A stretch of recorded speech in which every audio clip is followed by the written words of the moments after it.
Hello and welcome. Today's story is Pocahontas, Chapter 5, Where is John Smith? In the winter of 1608, the English in Jamestown were hungry again, so John Smith went to Werowocomoco and asked Powhatan for corn. He took many beautiful glass beads with him, because the Indians love these things. But Powhatan wanted more than these.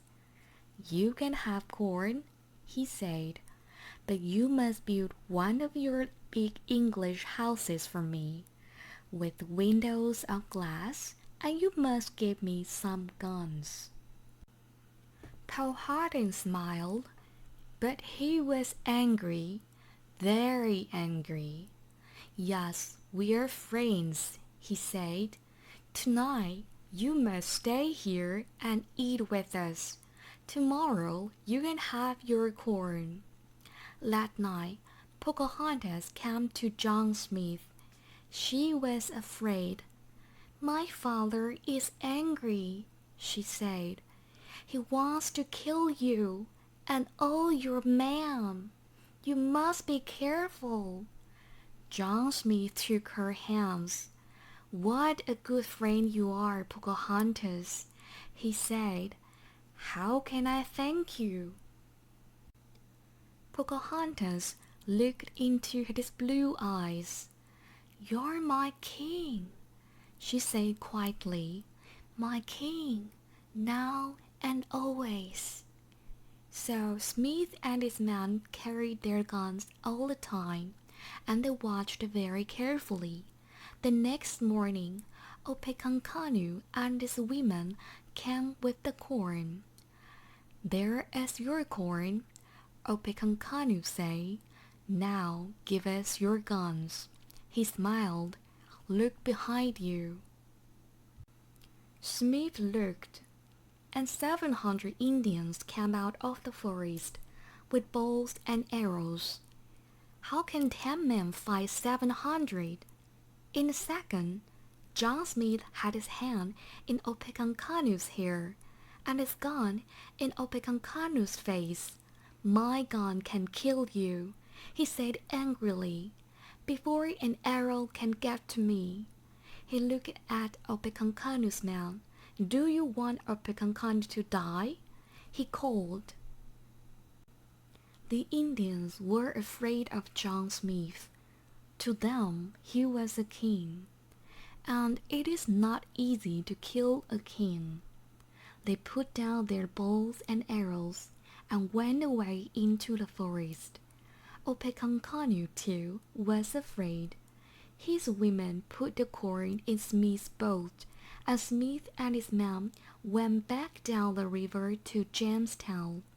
Powhatan and Opechancanough were angry. "We don't want these Englishmen in our country," Powhatan said. "We must kill them all." "No, father," said Pocahontas. "We must learn to be friends with the English. John Smith says—" "Be quiet," Powhatan said. "John Smith is our enemy. Stay away from him. Do you understand?" "But do give him to me, father. Do you remember? I loved his blue eyes then, and I love them now. I cannot stay away from him." Pocahontas did visit John Smith after that, but not very often. It wasn't easy for her. There was open fighting between the English and the Indians now, and that men do not make friends. More ships and more men came from England, and more guns. Jamestown was now the town of 500 people, 500 hungry people. The English wanted the Indians' corn, and the Indians wanted the Englishman's gun. One day, in October 1609, Pocahontas went to Jamestown, but she could not find John Smith. Where is he? She asked some Englishman. Smith? He left Jamestown a month ago, one man said. He had a back accident with some gunpowder. He was very ill, so he went home to England. Ill? Pocahontas said. John Smith is ill?